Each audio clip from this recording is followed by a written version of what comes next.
Well, Happy New Year, everybody. My name is Diana Hart.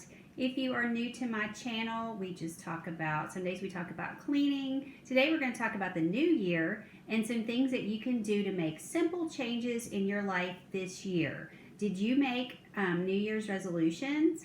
I tend to not do that, and I'll tell you why. I think that most Americans fail miserably when they make New Year's resolutions. And so I'm going to talk to you about making small changes. Instead of making these huge changes that may never come to fruition. For instance, maybe you decided in the year 2020 that you wanted to exercise 7 days a week for 45 minutes a day. If you've never exercised before, probably, and even if you have, probably you're not going to get up every single day and exercise for 45 minutes. Now, you can make a change and say something like, well, maybe I will exercise 10 minutes 5 days a week, or maybe I will exercise 20 minutes 3 days a week, and make these smaller increments of changes at a time. And so maybe in week one, maybe you are, going gangbusters, and maybe you do exercise 5 or 6 days of the week. But so week 2, you start falling off. We've already started. This is now week 2. Today is, I believe this is January 6th, 2020. So if you may already be failing at whatever you decide to do. So instead of making these huge resolutions and huge goals, maybe you want to eat better this year. Well, probably not a good idea to cut out all gluten, all dairy, all meat, all sugar, all at once. Let's make some smaller increments of changes. In 2019, I made a change in my diet. It was not a diet plan. It's not a diet, but it was actually a very easy change for me. I decided it did take, although I will say it did take months to implement it. I'm still working on implementing. I'm still getting the spices into the house that are the correct spices and things like this. But I decided in 2019, it wasn't even January 1st. It was just sometime in the month of January. I heard someone doing an interview. It's my cat crying. She's playing with her toys.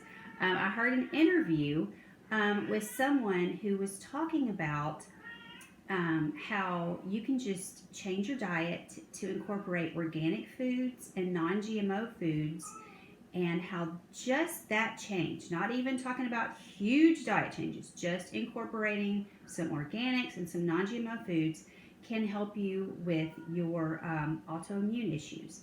I have several autoimmune issues that have gone on pretty much ever since I was 20 years old. I've started having all these autoimmune issues.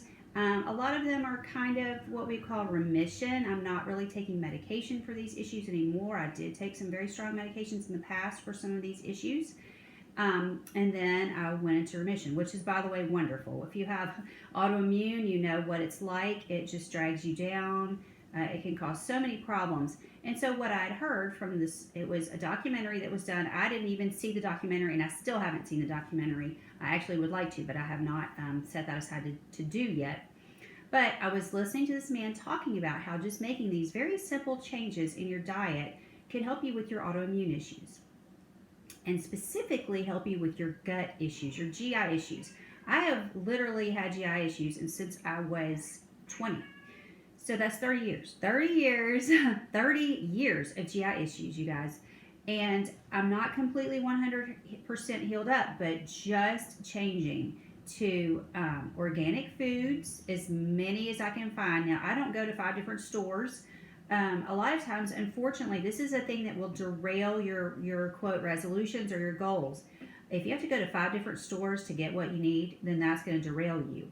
If the gym is 30 minutes from your house and you're trying to exercise, that can derail you. So you need to find ways to make things more manageable. I don't live next to a store that has organic and non-GMO foods. I don't live anywhere near one. So I have to plan my trips, and I have to plan carefully. And so when I'm near these stores that have these items, at Walmart, by the way, has tons of it now. You have to be very careful, and you have to read labels, and you have to spend time doing this. But you can get these foods now at Walmart. I just made a beef and broccoli last night. It was, by the way, it was fantastic. And I also had rice with it. I think it was supposed to be 4 servings. We ate almost the whole thing in one serving. It was that good. It was so good. But I had organic rice on hand, and I made that. I got that at Walmart. I had grass-fed beef. I got that at Walmart. I also mixed in regular beef because I really wasn't sure how much beef I needed. Now I know how much I need, so now I know exactly what to get. So next time it's going to be all grass-fed. But the beef was wonderful. Both types, I cut them differently so I could tell which was which. Both tasted wonderful. So even if you don't go the grass-fed route, if you don't feel like you have the money for that, totally understand. And it's not cheap. I get it. But honestly, meat is so expensive now. It's not that much more. Really, I'm not even making this up. It really is not that big of a stretch just to go ahead and get together. And it probably depends on where you live. We live in the South, and we can find things a little bit more readily and not quite so expensive down here. But anyway, all that to say, I found, this was all at Walmart. I found the grass-fed meat at Walmart. I found the organic broccoli at Walmart. I found the organic rice I already had on hand, but it was from Walmart. So all those things that I needed, now I did use some cornstarch and I only needed a little bit. That wasn't organic. I didn't go out and buy that special, but I probably will add that to, I'm adding things in slowly. I didn't go out the first week and get every single spice organic or non-GMO, and I didn't get every single meat. It's taken me a year. It's been a year now process of doing this. So what is my point? My point is small changes lead to huge progress later. So I also started last year a decluttering project. We've lived in this house, I think it's about 26 years. And so when we moved into this house, we had thrown away a lot of stuff. So when we got here, what do? We started accumulating, and I have never done a huge declutter project here. Well, probably, I don't even know exactly how many months ago it's been, but several months ago I started decluttering. Not sure it's even been 4 months. And the last couple weekends, my husband has been decluttering too. So I was only decluttering my stuff. I've learned you only declutter yours. You don't declutter for everyone else.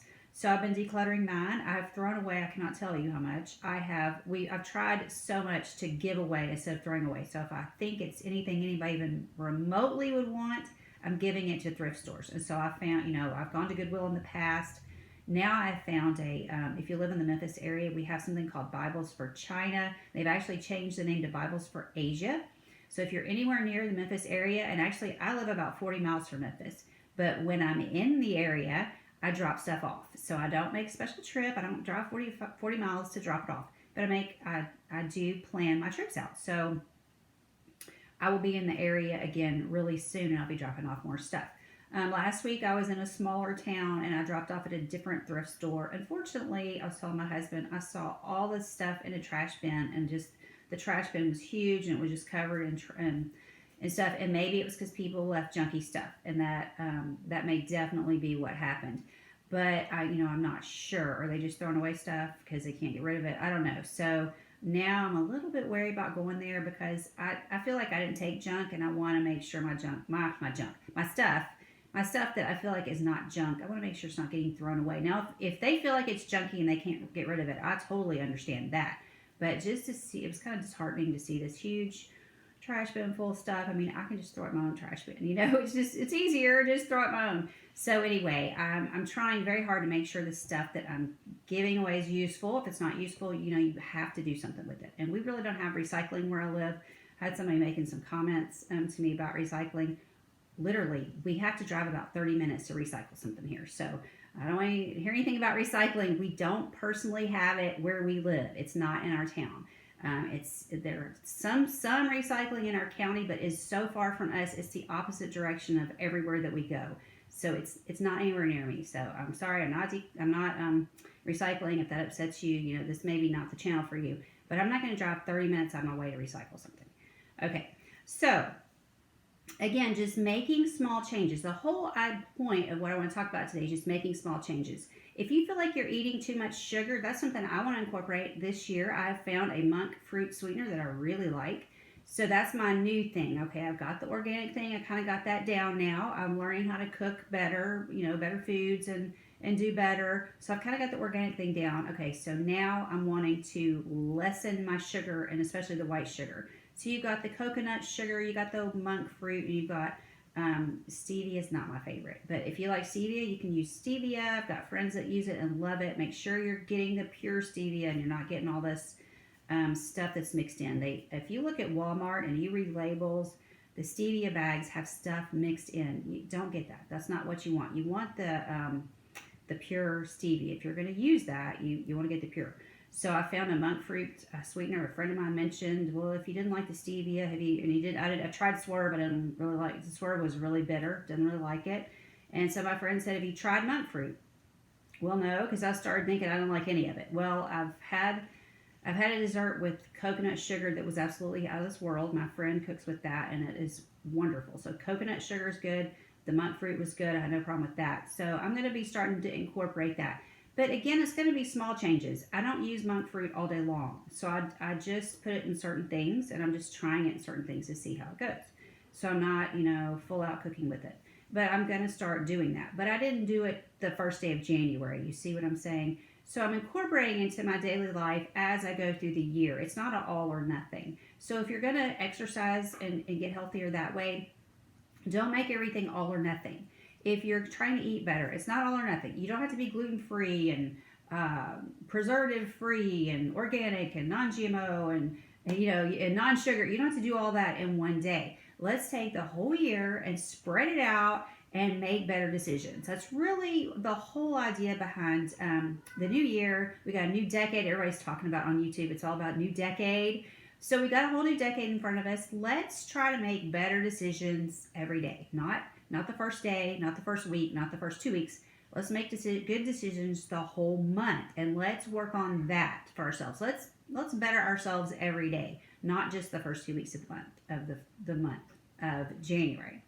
I'm also doing another thing this year, and this video is getting a little long, so maybe I'll start another video and talk about. I'm going to do a no-buy / low-buy, which is a way to save money. So if you're interested in that, I'm not really a budgeter. If you're good at budgeting, great. If you're great with numbers and you like to budget and you're into all that, wonderful, have at it. I do not. So the way I'm going to budget this year is going to be a low-buy, no-buy, because what I've learned from decluttering is we got way too much stuff. I don't need anything else. Literally, I do not need one more thing coming into this house. So the way to get quality items into your house and quit buying all these little piddling things that you don't need is to do a low buy or a no buy. And so you do a no buy for a certain amount of time, or a low buy, which just means you only buy what you need. If you find something that you want and you do have the money for it, then of course you can purchase it. But you set up rules. You set up your own rules. Like I've got something in mind that I want for my kitchen.